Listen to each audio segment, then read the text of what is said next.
आज की हम इस क्लास में स्टडी कर रहे हैं आयनिक इक्विलिब्रियम। तो आयनिक इक्विलिब्रियम को बताने से पहले हम कुछ टॉपिक को डिस्कस करते हैं। उनके बेसिस पे आपको थोड़ा इजी हो जाएगा आयनिक इक्विलिब्रियम है क्या, इसमें हम क्या क्या पॉइंट को डिस्कस करते हैं। तो हम थोड़ा सा पीछे चलते हैं। फिजिकल और केमिकल इक्विलिब्रियम उसी का पार्ट मान सकते हो, बट आयनिक इक्विलिब्रियम थोड़ा सा अलग है। अब नाम से समझ सकते हो, आयनिक मतलब आयन, जिनके ऊपर चार्ज पार्टिकल, ये भी कह सकते हैं चार्ज पार्टिकल का इक्विलिब्रियम। तो आप लोगों ने फेराडे, एक साइंटिस्ट का नाम सुन रखा होगा, बहुत ज़्यादा अच्छा नाम है फेराडे फिजिक्स में। तो वो एक टॉपिक पे डिस्कस कर रहा था, एक स्टडी कर रहा था। अब ये कह सकते हो डिस्कस नहीं, स्टडी कर रहा था। वो स्टडी क्या था? वो ये स्टडी कर रहा था कि हमारे पास कौन से सब्सटेंस है जो एक्वस सॉल्यूशन में गुड कंडक्टर है, या उनमें से करंट पास हो सकता है या नहीं हो सकता। तो उसने क्या कहा कि हमारे पास जो भी सब्सटेंस होते हैं उनका एक्वस सॉल्यूशन या मोल्टन स्टेट भी कह सकते हैं, और उनमें से करंट को पास करा के देख रहा था। तो फेराडे ने क्या किया कि इलेक्ट्रिसिटी के बेस पे, पासिंग ऑफ इलेक्ट्रिसिटी या कंडक्शन ऑफ इलेक्ट्रिसिटी के बेस पे जो एक्वस सॉल्यूशन थे सब्सटेंस का या मोल्टन स्टेट था, उसको दो कैटेगरी में डिवाइड कर दिया। एक कैटेगरी है इलेक्ट्रोलाइट, एक कैटेगरी है इलेक्ट्रोलाइट, और एक कैटेगरी हमारे पास है नॉन इलेक्ट्रोलाइट। हमने इसको दो टाइप में क्लासिफाई कर दिया, इलेक्ट्रोलाइट और non electrolyte. According to Faraday, conduct of electricity in solution of sub substance या मोल्टन स्टेट में। तो एक इलेक्ट्रोलाइट और एक नॉन इलेक्ट्रोलाइट।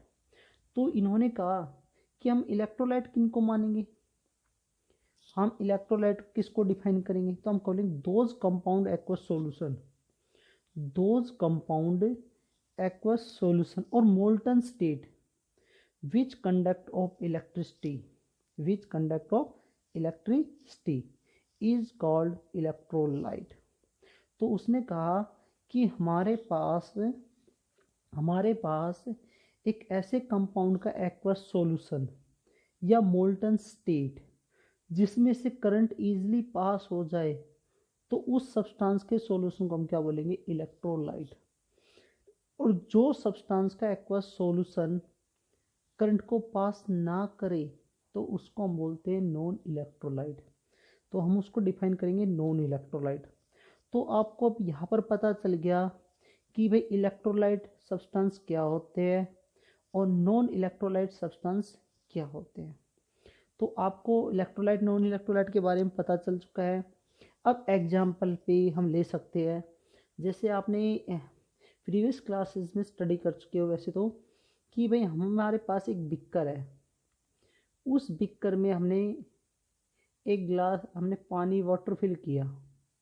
अब वाटर फिल करने पर हमने इसमें क्या ऐड कर दिया, सॉल्ट ऐड कर दिया। हमने इसमें सॉल्ट ऐड कर दिया, और सॉल्ट ऐड करने पर हमने इसमें क्या किया, दो वायर लगाए, उनको कनेक्ट किया एक बल्ब से, और एक स्विच लगाया, और इसमें दोनों को रखा।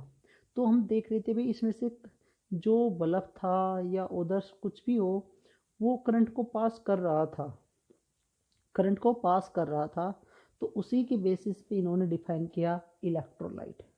मतलब इसमें ऐसे पार्टिकल है जिनके ऊपर चार्ज है, जो इजीली करंट को कंडक्ट कर रहे थे, कंडक्शन कर रहे थे। तो एक दूसरा सॉल्यूशन लिया, उसमें हमने क्या किया, जैसे कोवलेंट कंपाउंड अल्कोहल फिल किया, बट वो ये प्रॉपर्टी शो नहीं कर रहे थे।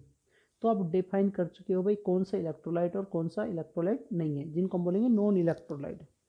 तो इसके बेसिस पे आपको इजीली डिफाइन कर गए भाई इलेक्ट्रोलाइट कौन से होते हैं, नॉन इलेक्ट्रोलाइट कौन से होते हैं।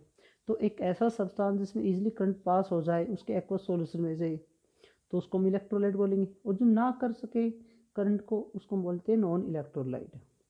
तो यहाँ से हमारे आगे जो पॉइंट चलता है, भाई इलेक्ट्रोलाइट के बारे में पता चल चुका है।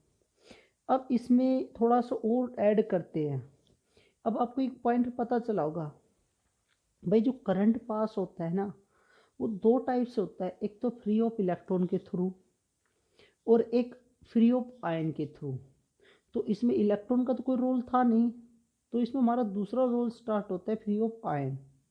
मतलब हमने जो साल्ट लिया था वो आयन में डिसोसिएट हो गया, जो साल्ट लिया था वो आयन में डिसोसिएट हो गया। अब आयन क्या होते हैं, चार्ज पार्टिकल होते हैं, उन चार्ज पार्टिकल के थ्रू क्या हो रहा था, करंट पास हो रहा था। तो हम इनको एक और डिफाइन कर सकते हैं इसके बेसिस पे कि जो इलेक्ट्रोलाइट भी होते हैं ना, वो भी दो टाइप के होते हैं, वो भी टू टाइप के होते हैं। एक होते हैं स्ट्रॉन्ग इलेक्ट्रोलाइट और एक होते हैं वीक इलेक्ट्रोलाइट। तो अब बात करते हैं स्ट्रॉन्ग और वीक इलेक्ट्रोलाइट की। पहले तो हमने इलेक्ट्रोलाइट नॉन इलेक्ट्रोलाइट में डिफरेंस किया, भाई कौन से इलेक्ट्रोलाइट होते हैं और कौन से नॉन इलेक्ट्रोलाइट होते हैं। तो हम आगे डिस्कस करते हैं भाई स्ट्रॉन्ग इलेक्ट्रोलाइट कौन से होते हैं और वीक इलेक्ट्रोलाइट किस टाइप के होते हैं। तो अगर हम एक नॉर्मल डेफिनेशन के अकॉर्डिंग चले तो जो स्ट्रॉन्ग इलेक्ट्रोलाइट होते हैं हम ये कह सकते हैं जो ज़्यादा से ज़्यादा करंट पास करे, और जो वीक इलेक्ट्रोलाइट होते हैं वो कम से कम करंट पास करे। बट हम इसको एक और टाइप से डिफाइन कर सकते हैं, एक हमारे पास होता है डिग्री ऑफ डिसोसिएशन और आयनाइजेशन, इनको भी बताएंगे। तो हमारे पास एक यहाँ पर होता है topic degree of ionisation. Degree of ionisation कह सकते हैं या डिसोसिएशन कह सकते हैं। डिग्री ऑफ आयोनाइजेशन कह दो या डिग्री ऑफ डिसोसिएशन कह दो। अब ये है क्या, इसको हम रिप्रेजेंट करते हैं अल्फा से। इसको जो हम रिप्रेजेंट करेंगे अल्फा से, ये होता है क्या, तो हम इसको रिप्रेजेंट करते हैं अल्फा से।